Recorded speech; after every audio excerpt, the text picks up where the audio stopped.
What's up, everyone? Thanks so much for tuning in. It has been a long time since I've put out any videos on this car. In fact, if you're a recent subscriber, you might not even know anything about this car. It's my 1989 Nissan 240SX Resto Mod project. I've had this thing for a few years now, and the series has gone under so many different transformations that even I can't even keep it straight anymore. But I've been working on this car in the background for the last 6 months or so, with everything that's been going on the personal side this year and trying to keep up with the other projects and everything. It's been incredibly stressful and difficult, to the point that, you know, with this car, I was already way over my head and trying to figure out all of the little problems and stuff that I was having and trying to film. It was just too much. So I decided to treat this car as my outlet, so to speak. So amongst everything else that I was doing, I was able to really dive deep into the research, and I think it's turned out really great. I'm really close to firing it up for the first time, but as far as making like a formal series around it, it's just been a complete disaster. So instead of calling it episode whatever, there's so many of them at this point, I'm just gonna make 240SX content from here on out. And hopefully at this point, we're getting close to being able to make semi-regular content on the car again. But let me just take it back to the beginning, catch everybody up as to where I'm at right now, explain all of the problems and complications, and then dive into doing some more work. In short, here's the deal. I bought this car a few years ago, totally bone stock. I had no idea what I was going to be doing with the series. I just thought it was so cool to be able to find a 240. It was actually a local car, and you know, it's something that I could finally get into doing some sort of project. I've always had old cars. I love working on old cars, but I just needed more skill to be able to do what I wanted to do, to be able to get to the point I'm at now, even though I still have a lot to learn. But with this car, all of the research I was doing, getting into the 240 scene and the tuner scene for the first time, I saw how much stuff could actually be done to these cars because they're just so versatile. A lot of people use them for drifting, you know, racing, street, whatever. So I got in my head the idea of doing a RB25 swap. Putting a Skyline inline 6-cylinder into this car just sounded so cool. So anyway, long story short, I bought this engine from a place down in Florida, and the original idea was to travel down there and film a series of doing the swap, doing the rebuild, not going super crazy with it, but just something fun, something that I can learn with and just make an interesting series out of. That didn't work. Aside from it being just super far away, I ran into a lot of difficulties with said company. There was some sketchy stuff going on, so I just decided to pull everything back up to North Carolina. I ended up just driving a truck down there, loading everything up and throwing everything in my garage, back when my wife and I were still at the old house, so I didn't have any of this shop situation yet. So at that point, MazWorks was still building the engine. They shipped it up here, or up, you know, to where the shop is now when it was all said and done. But when it came here, there was no driveway, no walls, nothing. I literally had the truck come across the dirt to drop it here. So this whole shop has basically been built around this engine, which is just insane. Anyway, so when I pulled all of the parts up here, I was like, what the heck do I do now? Because I didn't know what I was looking at. I was basically relying on the experience of other people to help me guide me through this build. So it was at that point I had to just take the bull by the horns and figure it out like most people. So that's where a lot of the delays started to come into play. I started realizing a lot of the parts that I had originally ordered or been recommended for the car was wrong for the situation that I was trying to go for. So then there was a lot of back and forth, taking, you know, 2 steps or 1 step forward, 2 steps back, all of that to try to figure out how in the world to put this together in the way that fits me, I guess. So fast forward to about this time last year, I felt like I was finally in a position to start the engine swap. The shop was in good order, the Jimmy series was in good order, people were asking for the car, so I was like, why not?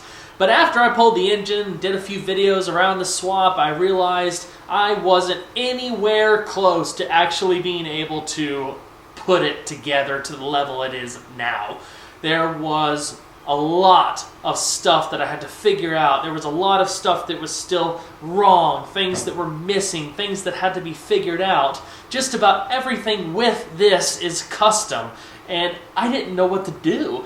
So between trying to figure all of that out, trying to keep up with a series that people really enjoyed, that were bummed out because I wasn't able to deliver the level of content that I wanted to, and throwing the house and everything else into the mix, I got so overwhelmed and stressed out, I had to quit the series for my own sanity. So that's what I've been doing over the last 6 months, just really diving into this in my free time to, you know, figure out the best possible combination of products to get the car to the level that I wanted to get it to. So I'm very proud of how it is now. And I hope the next video that you see on this car is firing it up, but I want to give you guys an in-depth tour of everything that has gone into the car up to this point. We'll do a little bit of work on the car. It's gonna be fun. Thank you so much for the support, those of you who have stuck around the channel for updates on this car, especially those of you who follow me on social media, because I still see a ton of comments on every single video that I put out of people asking about the car, and I really appreciate it. Definitely follow me on social media, because that's where I'm able to post regular updates on everything that's happening in the background. So anyway, super long intro. Let's go ahead and dive into it. Here's just one of many complications that I ended up creating for myself, but I think the effort and stress is going to be well worth it. Those of you familiar with the RB25 swaps know that this is not the original transmission that came with the RB25. This is in fact a CD00A, the newest revision of the CD009, which is from a Nissan 350Z. Now, instead of being a 5-speed like the original trans, this is a 6-speed. It's also significantly stronger than the RB25 trans. I didn't want to take a risk of possibly blowing the original transmission when I could sell it, get a little bit of money out of it, and put it towards a better overall setup. But the problem is, the RB25 trans, with all of the swap kit and mounts and stuff that I had, was a perfect fit. It went in like factory, and I was so excited. Of course, with this setup, you need to buy a whole conversion kit and shifter relocation bracket, and even then, nothing fit.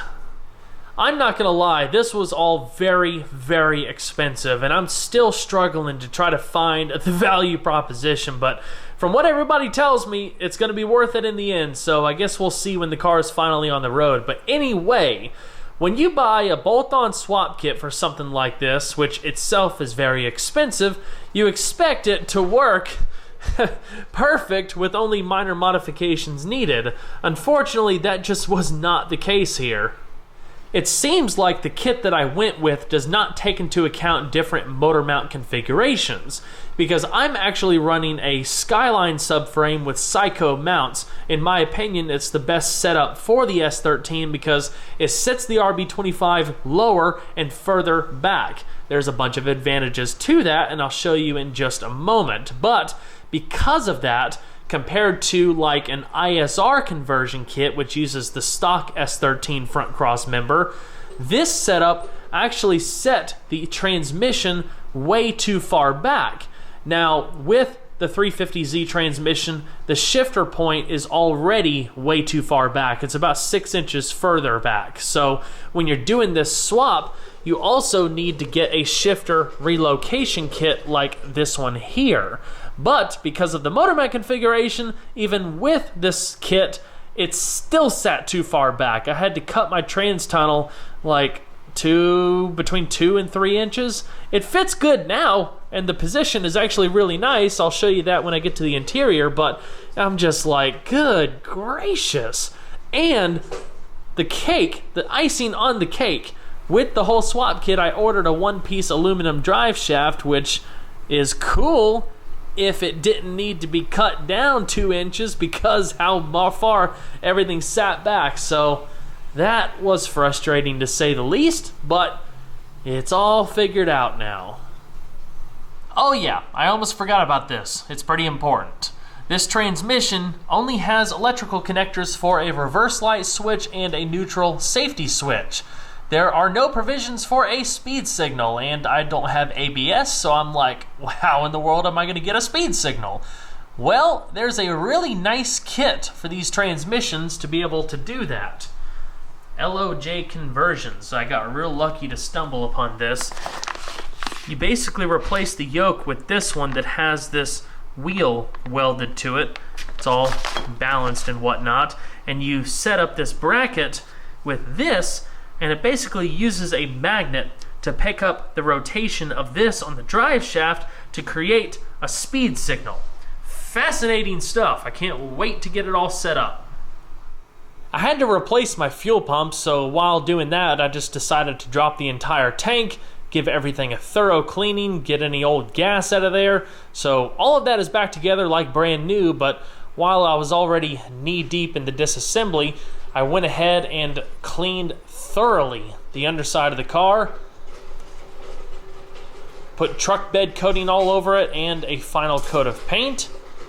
It looks so good. I got the fuel and brake lines all cleaned up. There's brand new hardware everywhere. Look at that heat shield right there. Very happy with this. Even though it's something nobody will ever see, I know it's there. It makes me happy. The shifter isn't permanently installed yet. I just have it temporarily set up so you guys can see where it sits, but this is basically what we're dealing with.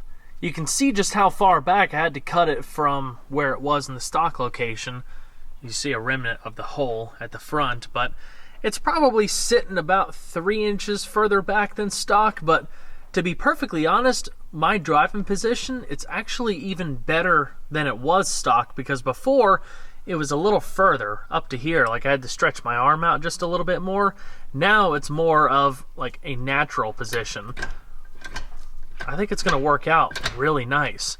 Plus, this relocation kit has a reverse lockout switch, which is super cool. So once I get the engine bolted in, I can get this positioned finally, and it's going to feel like a car again.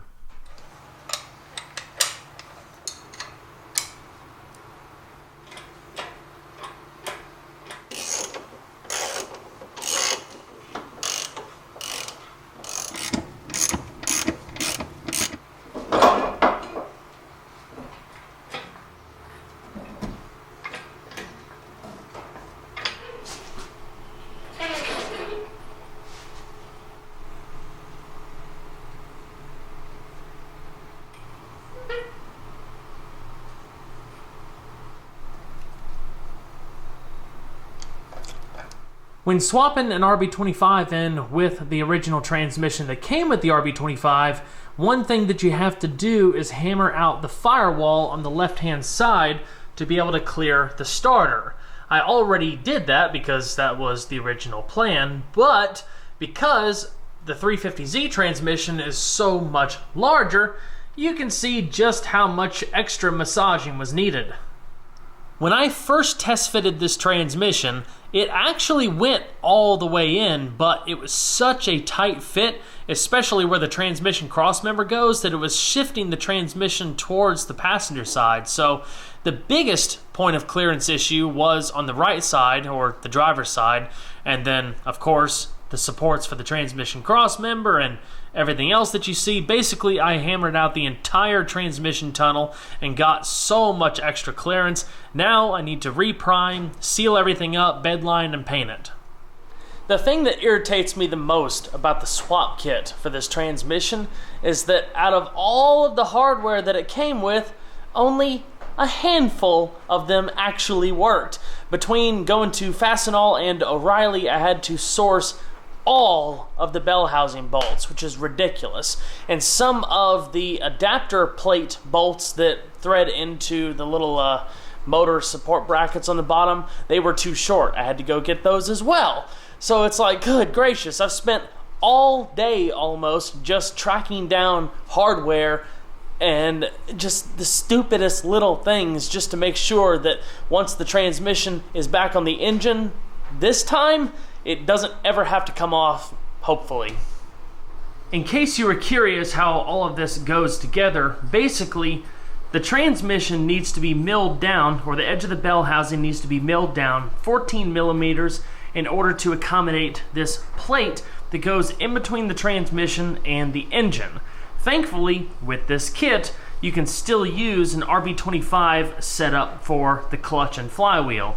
I have a competition clutch, stage 4 clutch, and a lightweight steel flywheel. So, nice setup, but this milling at a machine shop was very expensive. They had to build a jig and everything to be able to hold the transmission. So, if there's another swap kit out there, I would definitely do your research to see the different options. I think there's one out there that involves cutting the bell housing completely off and swapping it with a different style bell housing, but you know, it is what it is. I already have this set up.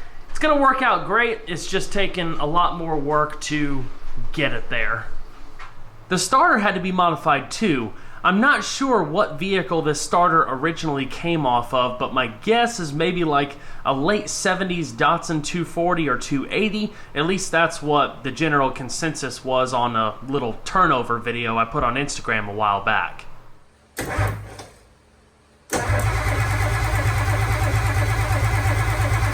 I had to cut a V in the bell housing. I didn't do quite as much as I probably should have, but it's one of those instances I'd rather take away less than too much, so I got just enough space to get that starter in there. I also had to shave down the back side of this starter housing, but it fits perfect.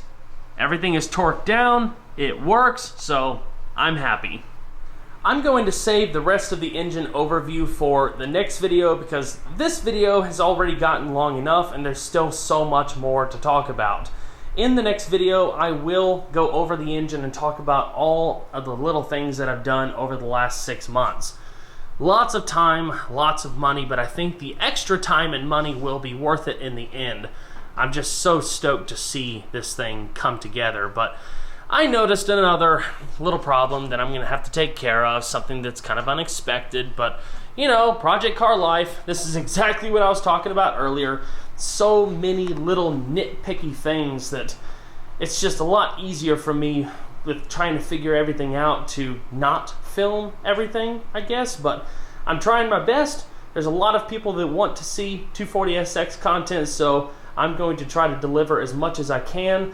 We are very, very, very, very close to test firing this thing finally, so thank you guys so much for your patience. So before I leave you guys, I'll go over one modification that I had to do to the engine because it's related to the problem that I have to fix, and I'll explain that in just a second. Like I said, it's really stupid, but anyway, one of the inherent downfalls to the RB25 Series 1, which this is that it has somewhat of an oiling problem when you start really building them up.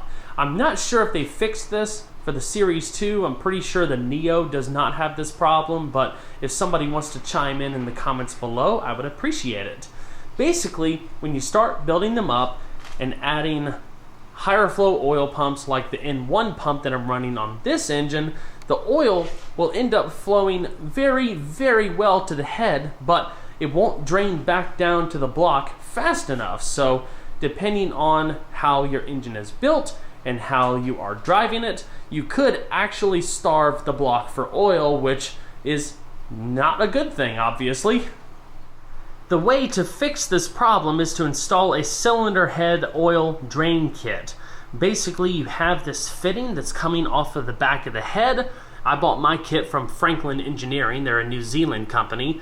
You basically pop out one of those little freeze plugs, tap yourself 2 threaded holes, and install their fitting. You also have an AN fitting that goes off of that, and then a stainless braided line that goes all the way down to the oil pan. So it's a passive system. It just allows the oil that's being built up to easily flow out and travel back down to the pan. You have to weld in a fitting to the pan to be able to screw on the AN fitting, but it's a pretty awesome system. So it just cycles. Oil gets pumped up. If it builds up, it'll just automatically flow right back down to the pan where it belongs. Here's my stupid little issue. The starter must have arced on the stainless steel line and actually melted a hole in the stainless in 2 different spots. I'm pretty sure it happened when we were bypassing the ignition switch in that Instagram video. We couldn't get any power, we couldn't get it to turn over from the ignition switch when my buddy John and I were working on it a few weeks ago, but we ended up figuring out the problem. But in order to just get it rolled over and to feel satisfied and to know that everything was hooked up correctly and whatnot, we just bypassed the ignition switch and hot-wired the starter, and I think this is the result of that. So be very, very careful when you're doing stuff like that, or maybe don't try that at home. But anyway, it's just a line. I've got some on order right now, and I will swap it out as soon as it comes in. Well, everyone, that is going to wrap it up for this video. I hope y'all enjoyed. I know it's taken a really, really long time to get to this point, but a big focus of this video was to try to shed some light as to why it's taken me so long to make progress on this car. Well, I've been making progress, just haven't had any videos around it, but there's still a lot of really exciting content to come. And of course, don't forget to follow me on social media, Instagram, Facebook, and Twitter. The links are in the description box below. That way you can stay in the know as far as everything that's going on with the channel and personally with projects, you know, just in case I'm not filming any updates and whatnot. But anyway, if you haven't subscribed already, consider doing so, because there's obviously a lot more content where that came from. And don't forget to hit that little notification bell. I'll see you guys on the next one. Take care.